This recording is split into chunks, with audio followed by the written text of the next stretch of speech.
This is the grand panoramic view from 450 meters. Here you'll experience the unforgettable.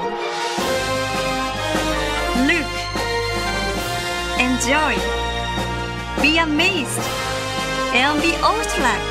That's what Tokyo Skytree is all about. Japan's latest landmark, Tokyo Skytree. Man, look at all these cars. Hey, have you heard, by the way? The Japanese company Kobelco is working to make the world's cars lighter. So what does that mean? Kobelco is using aluminum and steel technologies to make car parts and bodies lighter around the world. Ah, Japanese technology. The country of karate. Ha! Ha! Ha! Why do we always do that? I don't know. The talk of the world. Kobelco.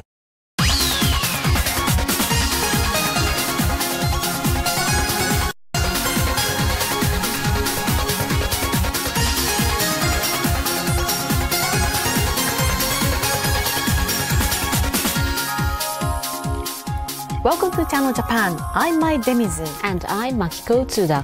Every week, we bring you the freshest information out of Japan from a studio here in Tokyo. From the economy to culture and even foods, if you want to find out what's happening in Japan right now, this is where you'll find it. And these are topics for today. In Executive Insight, an interview with the head of a company that makes a cutting-edge material used by airplanes.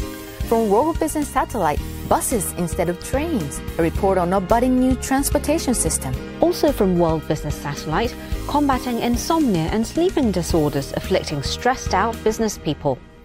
First up is Executive Insight. Well, Utsuda-san, who will be hearing from today?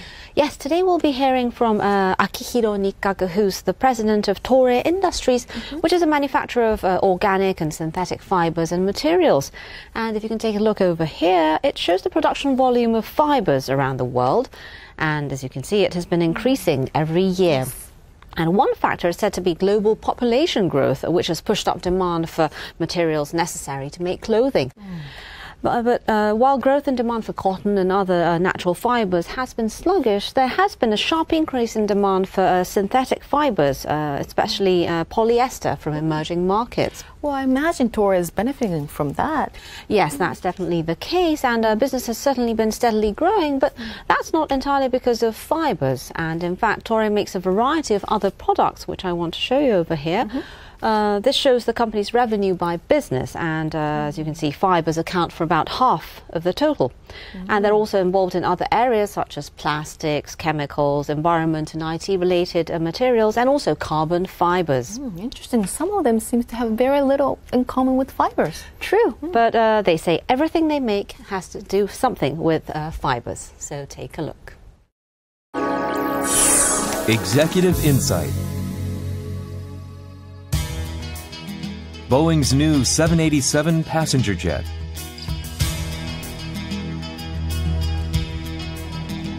It uses about 20% less fuel than previous models.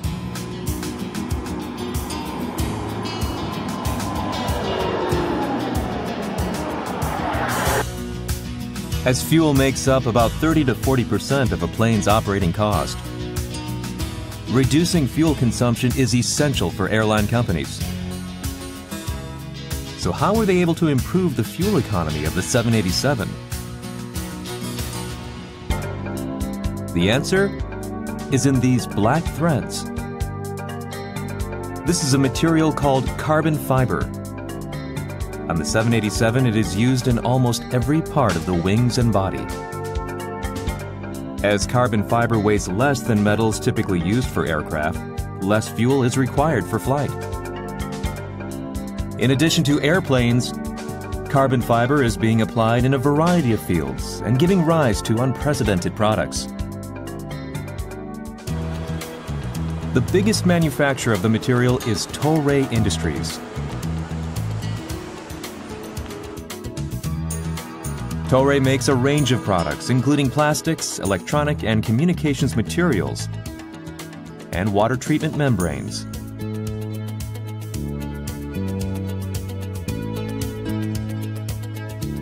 All of them originate from this single fiber.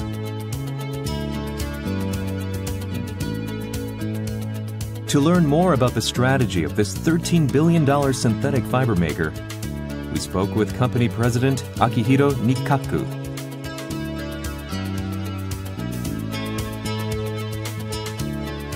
He begins by telling us about their carbon fiber product.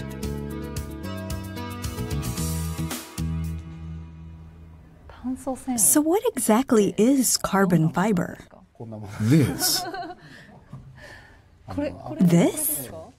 It's an acrylic thread. This is made into a thread and baked. So this is after it's baked. It's baked at 2000 degrees Celsius. And this is what's used in the body of airplanes? It's very hard to imagine. This thread is extremely strong. Carbon fiber is an acrylic thread that's baked and carbonized. It weighs a quarter of steel and is more than 10 times as strong.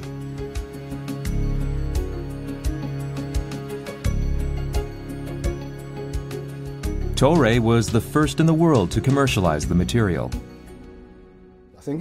We began commercial production of carbon fiber in 1971.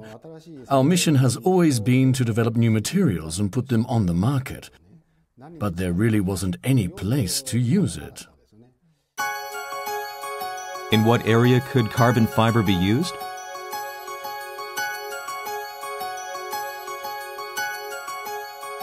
Toray initially set its sight on sporting goods, such as tennis rackets and golf clubs.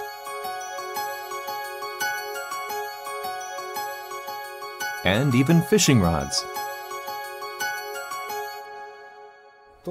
From the beginning, we talked about wanting to put it into airplanes, about seeing black planes take flight. But something without a track record wasn't going to be adopted on vehicles carrying human lives. So in that sense, we kept improving the technology through its use in fishing rods and other sporting goods. And as a result, we were able to build up a technology that could meet the demands of Boeing. The adoption of carbon fiber in aircraft added to its track record, helping to draw interest from other industries. Their next focus is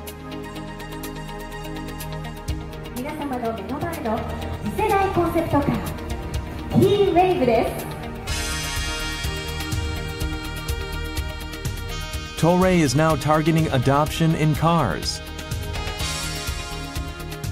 This is an electric car concept they developed.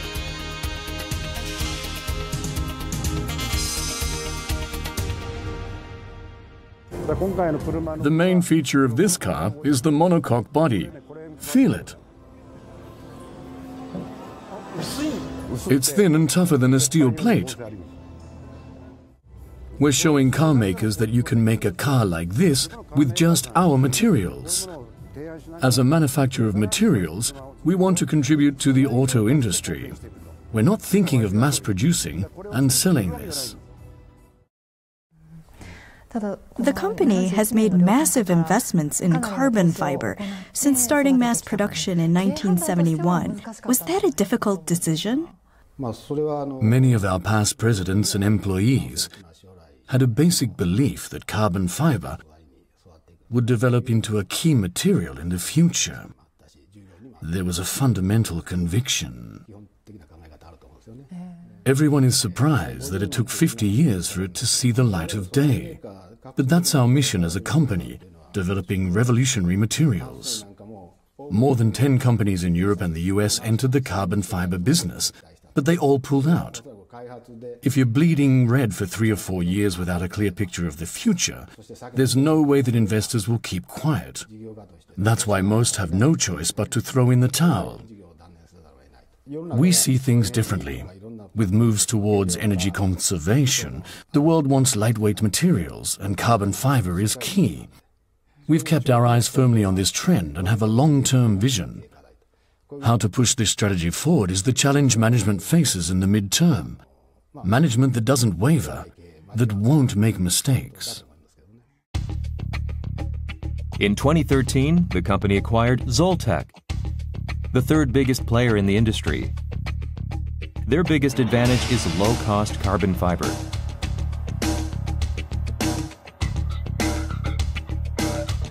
By combining that with Torei's own high-performance carbon fiber, used in areas such as aircraft, they want to expand use of the material and their customer base. Zoltech already has the biggest market share in carbon fiber for wind turbines. With these types of new energy initiatives, we believe carbon fiber will become an extremely important material, and we're extremely positive about the future. Our carbon fiber is also used in 100% of racing cars, as well as in most supercars. What's necessary now is to lower the cost. For it to be used in regular cars, we need to use Zoltech's carbon fiber and improve it even more using sound processing technology. From fiber, Toray has created a material that is revolutionizing airplanes and cars. But carbon fiber isn't the only product the company's churning out. RO membranes used in water treatment are another. This was also born by applying fiber technology. RO membranes turn seawater into fresh water. By passing seawater through this tube-shaped RO membrane, salt grains as small as 1/10 of a nanometer can be filtered out.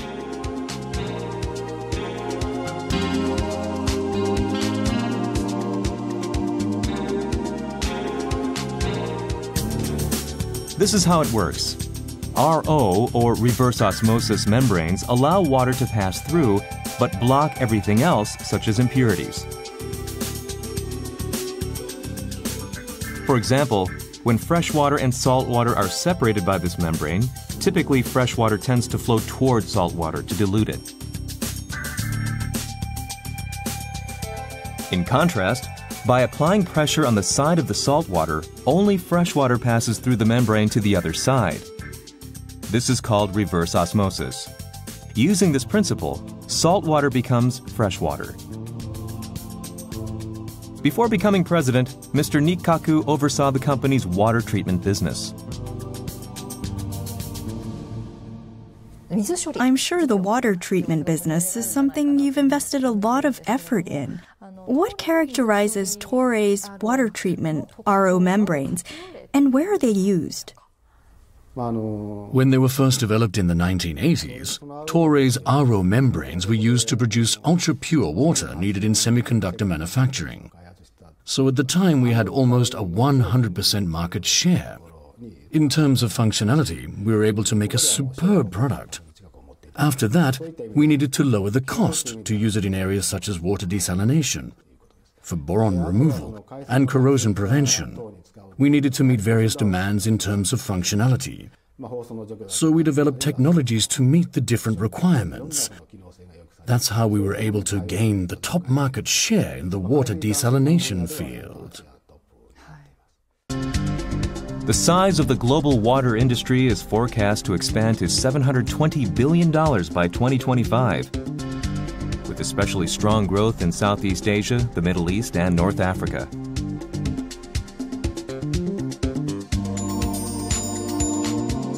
Toray has a 30% global market share in RO membranes and is neck and neck with the industry leader. You're looking to expand further around the world. What countries or areas are you interested in? Drinking water is drying up in a growing number of regions, such as the Middle East and China. So in that sense, the market is significantly expanding. Water has a different content from region to region.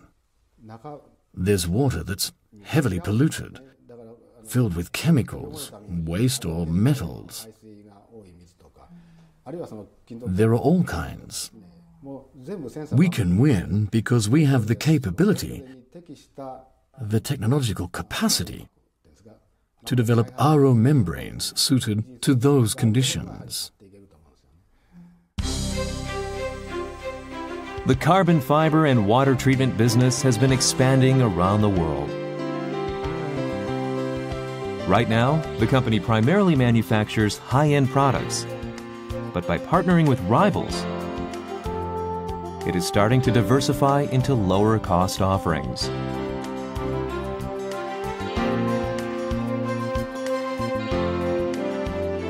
Toray was founded in 1926 as a maker of chemical fibers.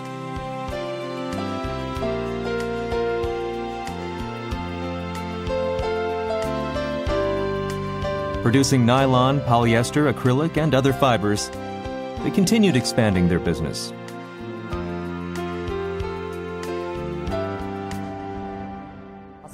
Fiber is your original business, and even now it accounts for half of your revenue. The company's technological innovation so far has been impressive. But what do you see as the growth driver in the future? The strength of our fiber business is that we do everything from raw yarns and cotton, textiles and fabrication. For each, we have solid capabilities to carry out research and development and ensure stable supplies. In terms of manufacturing high-performance fibers and products, we have many different drawers of technology to pull out. That's our biggest advantage. Those drawers of technology are taking the company into new areas. In 2000, Toray partnered with Uniqlo, Japan's biggest retailer of casual clothing, to jointly develop new products.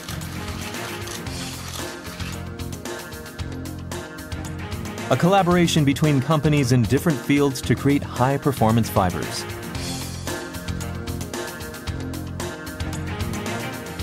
Uniqlo chairman Tadashi Yanai explained the reason for the tie-up at a news conference.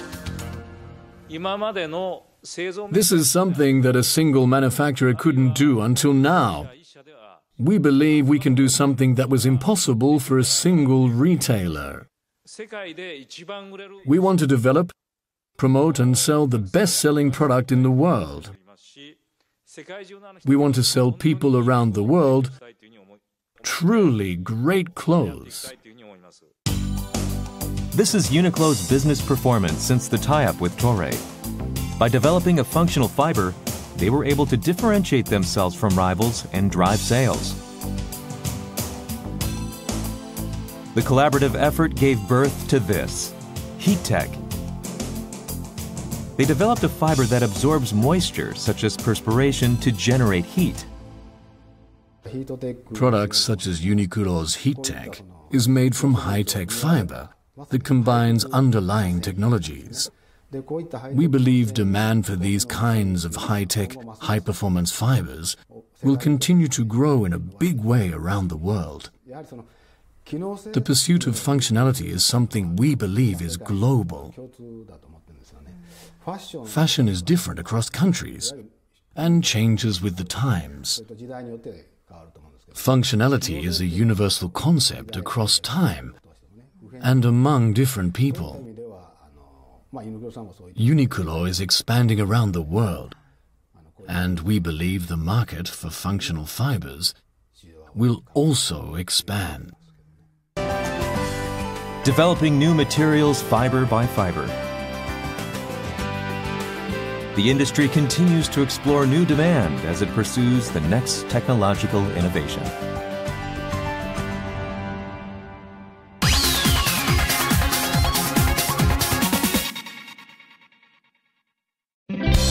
We do our jobs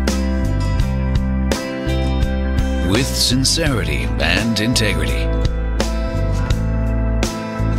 to make a better living environment for the people and our society. Today's work, tomorrow's heritage. Shimizu Corporation. Omron is a company like no other. It defines expectations because engineers are constantly working on something new. Machines that are attuned to the way people think and move. Therein lies technology that will one day help the future. We automate. Omron.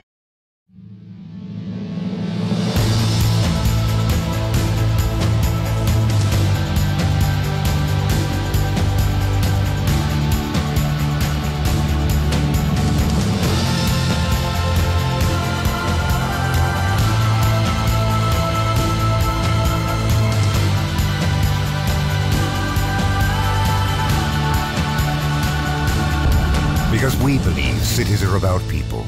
Mori Building.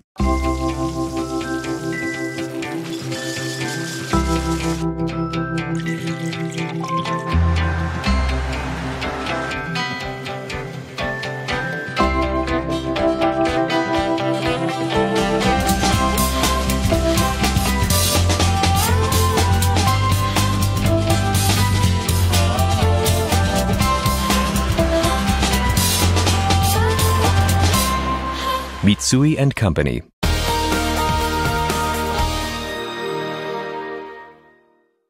You're watching Channel Japan. Next, we have a report from TV Tokyo's World Business Satellite. Otsuda-san, what's our topic today? Yes, our topic this time is this, BRT. Yes. And it's an acronym for Bus Rapid Transit. Well, what exactly is it? Well, simply put, it's a bus-based system that can carry people between different modes of transport. And the buses run on dedicated roads and lanes so that they're not affected by regular traffic, which allows them to operate on punctual schedules. So what's the advantage compared to subways and trains? Well, compared to other modes of transport, BRT can be set up relatively flexibly based on the conditions of local areas. And what's more, construction costs are lower than train or subway systems, for example. And it's already being used in countries in South America and Asia. Well, so how widespread is the BRT system now? Well, actually, it's only been introduced in a handful of regions. And but given the low cost and low impact on the local landscapes, many regional governments are looking into working on plans to implement the system. And we have a report on some of these initiatives, so take a look.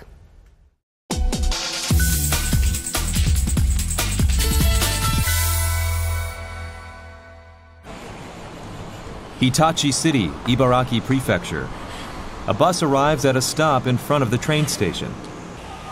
At first glance, it appears to be a typical commuter bus, but on its body are the words Hitachi BRT. BRT is an acronym for Bus Rapid Transit, and it refers to a high-speed bus transport system. Hitachi BRT was launched in March 2013.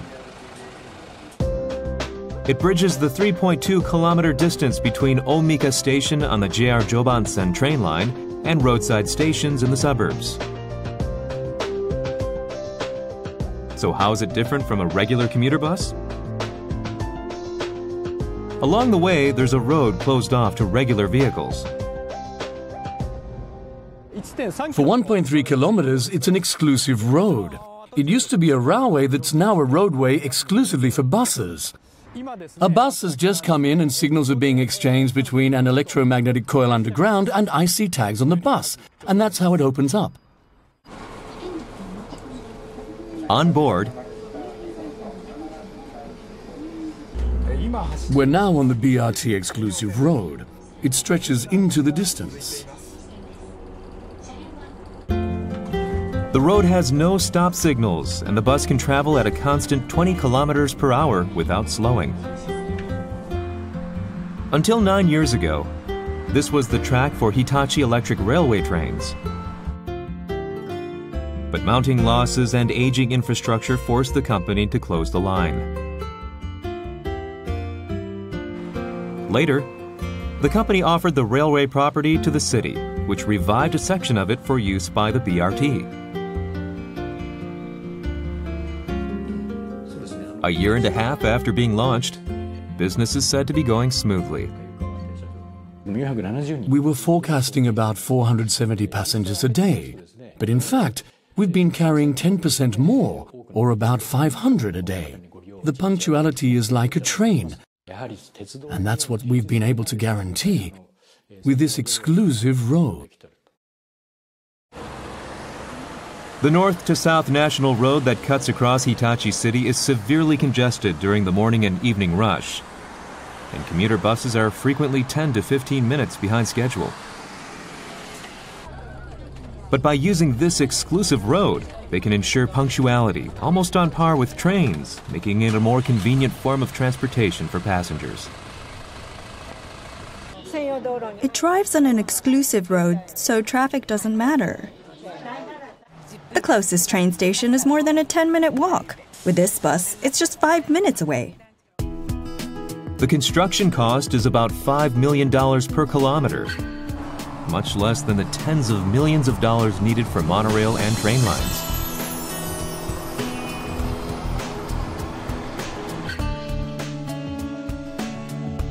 Hitachi BRT is currently planning to expand the route, with the aim of adding a link to the city center and JR Hitachi train station by fiscal 2020.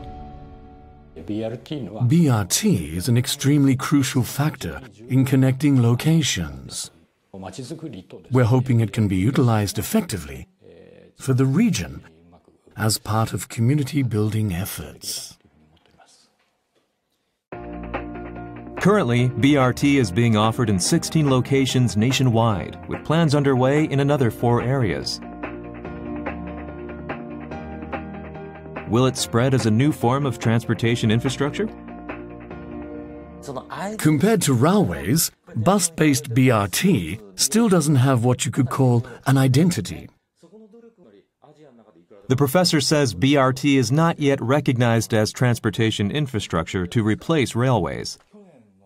He also points out the importance of promoting the development of BRT-related systems domestically. Bus manufacturing is in no way world-class. By getting the public's attention, there's also potential to significantly expand the market for suppliers.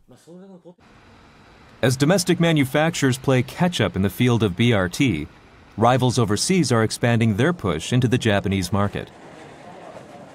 In late October, a man from Germany arrived at Haneda Airport. Nice to see you. We discussed how the shooting goes. He's an executive with Daimler, which manufactures BRT vehicles. Okay, for sure. He visits a branch of Kanagawa Central Transportation, which operates a BRT system in the prefecture.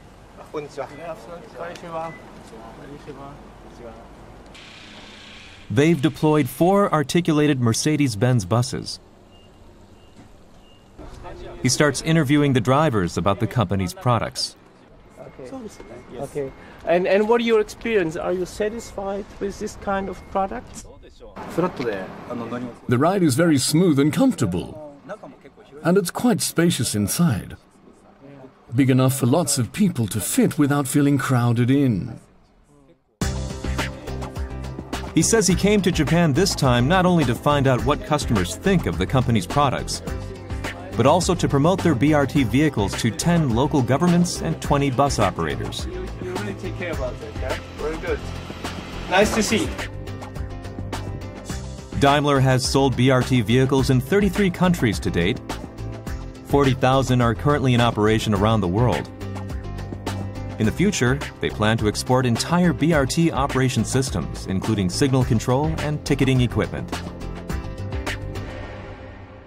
We think for the whole approach, we think about financing. We can support financing, we can do consulting, and we can also do traffic and urban mobility planning. As regions across Japan start to set up BRT systems, local transportation may undergo a big transformation.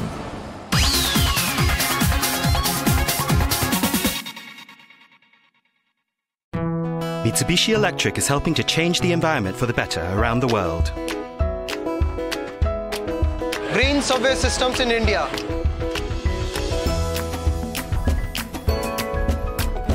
Green solar power systems in Singapore.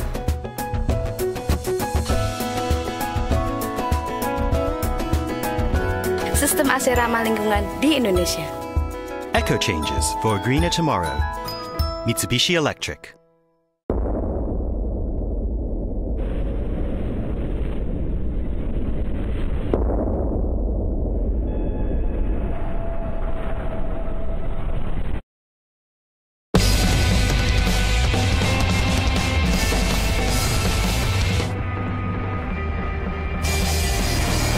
The sport truck.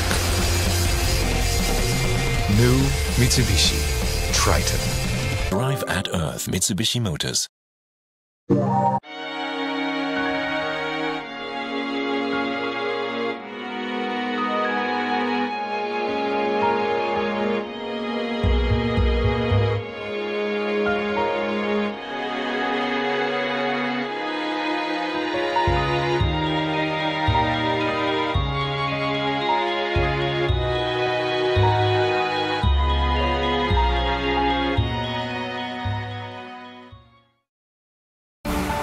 Let's enjoy Japan. Wonderful. I knew you'd like this. You know me so well. Where to next? Golf. Wonderful. Japanese garden. That's wonderful too. Onsen with a Fujisan view. Wonderful. Let's go then. いらっしゃいませ. Wonderful. Incredible. Smiles ahead. Seibu Group.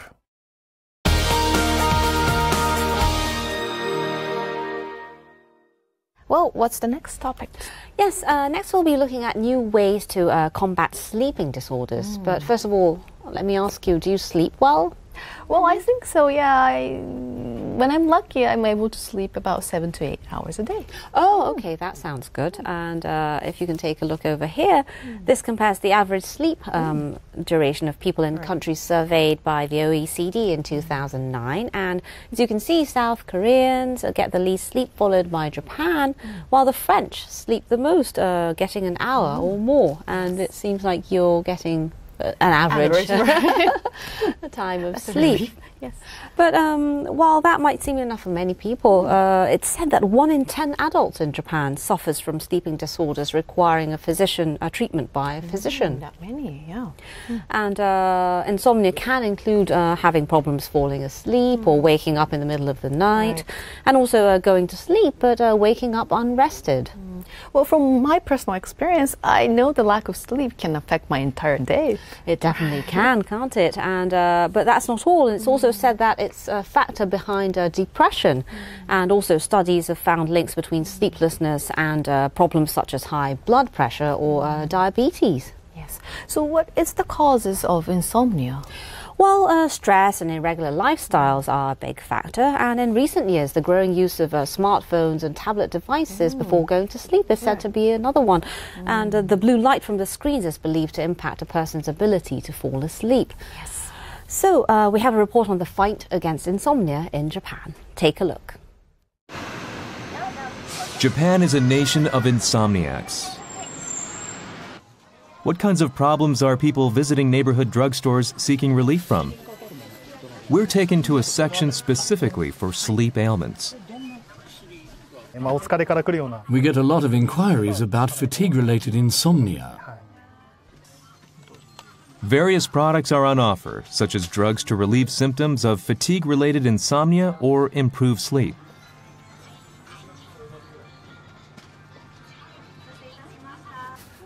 There are also non-medicinal items. This is a steam eye mask. Some people say this puts them right to sleep when they're tossing and turning in bed. It's especially popular with women. 1 in 10 adults in Japan is said to suffer from acute sleep problems requiring treatment by a physician. But sleeping medication comes with significant risks. Side effects include dependency and consciousness disorders.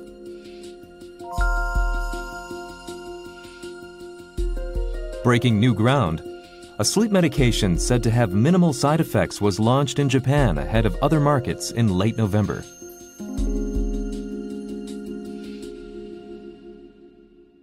The basic theory behind this new drug, which has attracted interest from around the world, was developed by a Japanese researcher at Tsukuba University.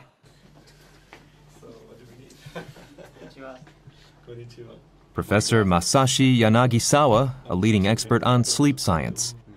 He gained international recognition after discovering a certain chemical. Insomnia medication is prescribed to an extremely large number of patients, so there's wide interest from the entire medical community. What the professor discovered is a neurotransmitter called orexin, which is produced deep inside the brain. Orexin has the function of stimulating wakefulness and, in large quantities, puts the brain into an alert state. Conversely, as orexin is depleted, a person will feel sleepy. In other words, it works as a sleep switch. The new drug is said to block orexin signals from reaching neurons, inducing an almost natural-like sleep.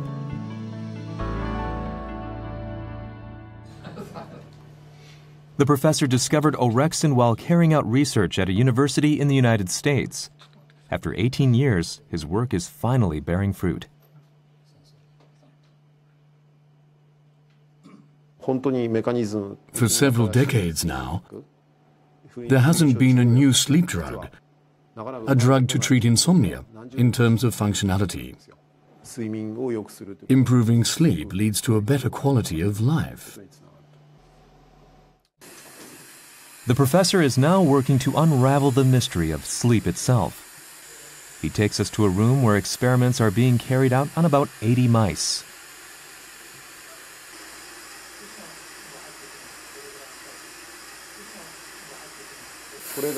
We're measuring brainwaves during actual sleep. This mouse is sleeping right now and is in a state of non-REM sleep. It just woke up. Selecting mice that have sleep disorders, he studies them to pinpoint sleep-related genes. One of the aims of his research is to mitigate the economic loss of sleep disorders, such as traffic accidents caused by drivers falling asleep at the wheel. The amount is said to reach nearly $30 billion annually. What exactly is sleepiness? And how is sleepiness expressed in the brain? We still don't understand the true neuroscience of sleep. We really don't have a single clue. Why do people sleep? Research to answer this question is attracting wide attention. Meanwhile, some companies are tackling the problem of insomnia with original ideas. This is an IT company in Osaka. During major projects, team members often have to pull all-nighters for several days. Improving sleep habits had been a major issue.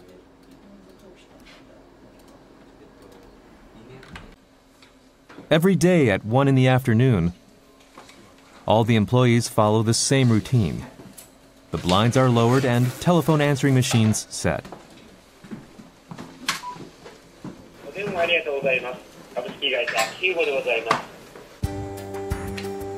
The lights are also switched off, and everyone takes a nap wearing eye masks. This company has actually designated the hours between 1 and 4 in the afternoon as nap time, much like the Spanish siesta. Everyone gets some shut-eye in their own way. The siesta hours are listed clearly on the company's website. They say it's a drastic measure, but business has actually been growing.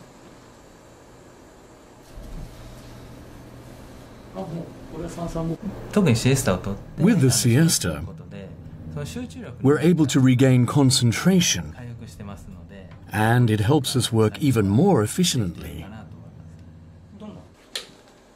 The 3-hour midday nap means employees are at the office from 9 in the morning to 8 in the evening. Despite having to go home late, the employees are happy with the system.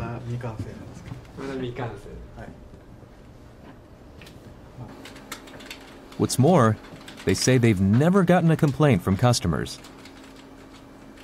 They're actually more interested in our siesta. They want to know whether it's effective and if everyone is really napping. And at this home renovation firm in Saitama Prefecture, a napping system has been adopted only for departments engaged in desk work such as accounting and human resources. The reason is clear when looking at what they do. They're at their desks throughout the day.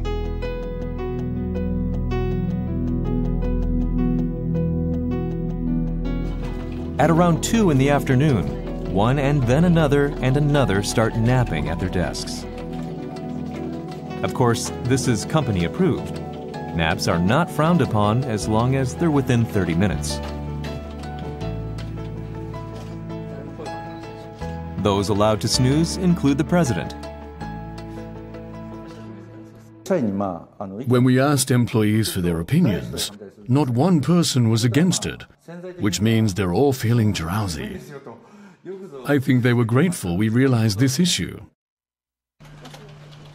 This woman took a nap for exactly 20 minutes and is getting back to work.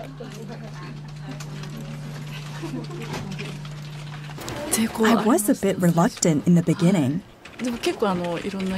But everyone is doing it now. So I can nap without any hesitation. People who conquer sleep can conquer life. A new style of sleep not bound by convention is starting to take shape.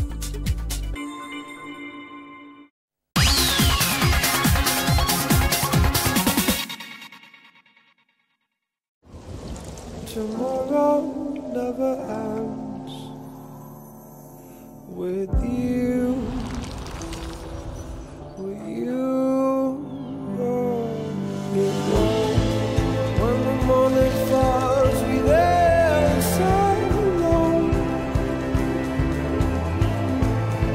Well, I know we'll never. For life's greatest moments. Bridgestone.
Channel Japan. Your source for the voices and views of people and businesses across Japan. The latest reports on Japanese companies, culture, and technology. Find out what's happening on the ground. Every week, direct from Tokyo, Channel Japan.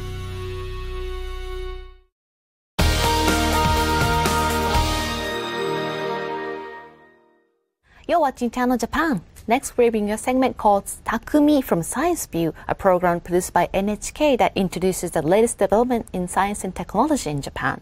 And Takumi is a Japanese word often used to describe a person with exceptional skill in a certain craft or a master technician. So what kind of craftsman will we be meeting today? Yes, today if you can take a look over here first.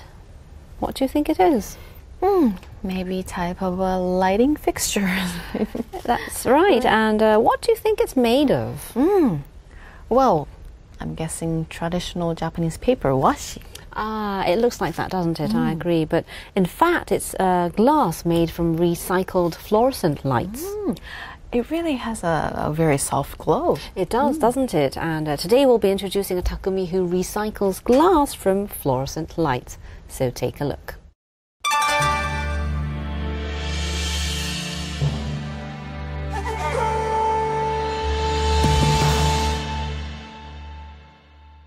Do you notice the mysterious glow? They come in various shapes and designs. Actually, they're made from something that is very common. Let's find out what it is.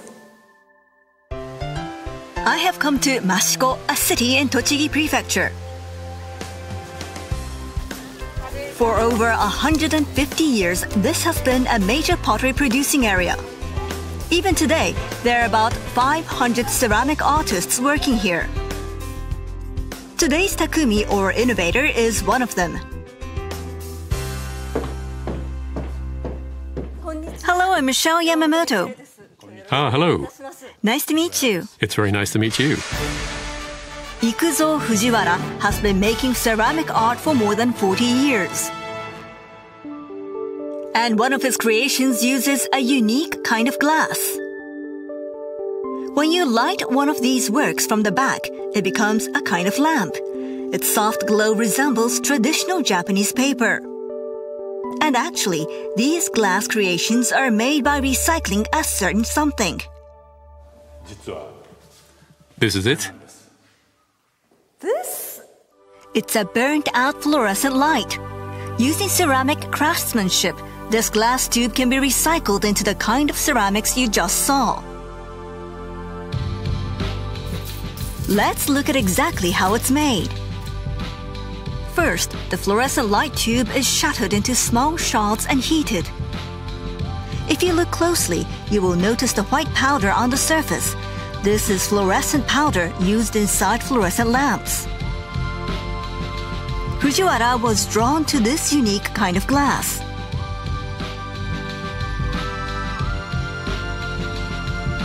He puts the shards into ceramic molds.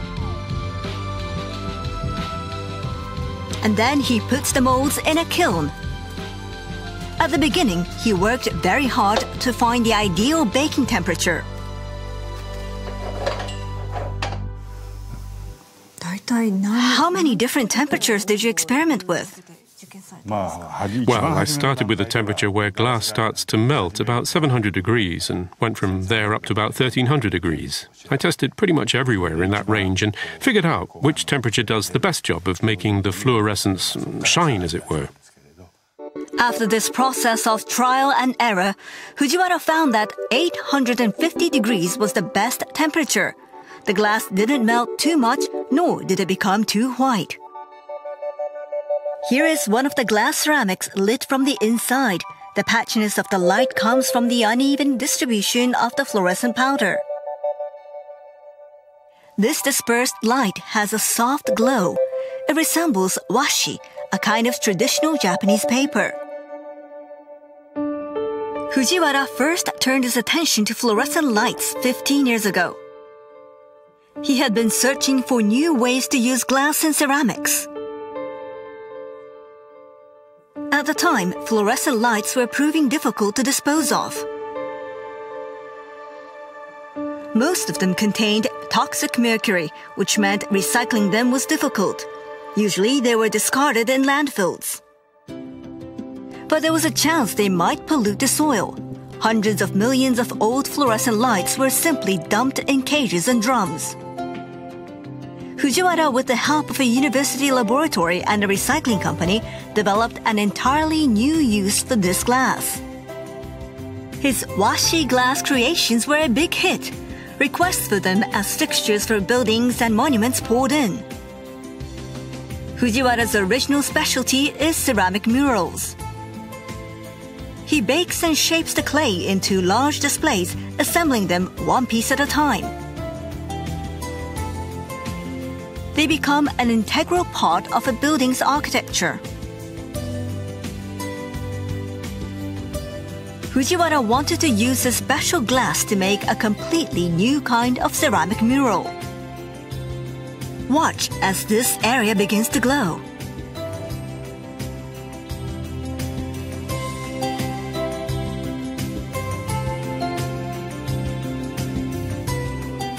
Fujiwara hopes that his technique becomes widespread and that it leads to more recycling of fluorescent lights that contain mercury.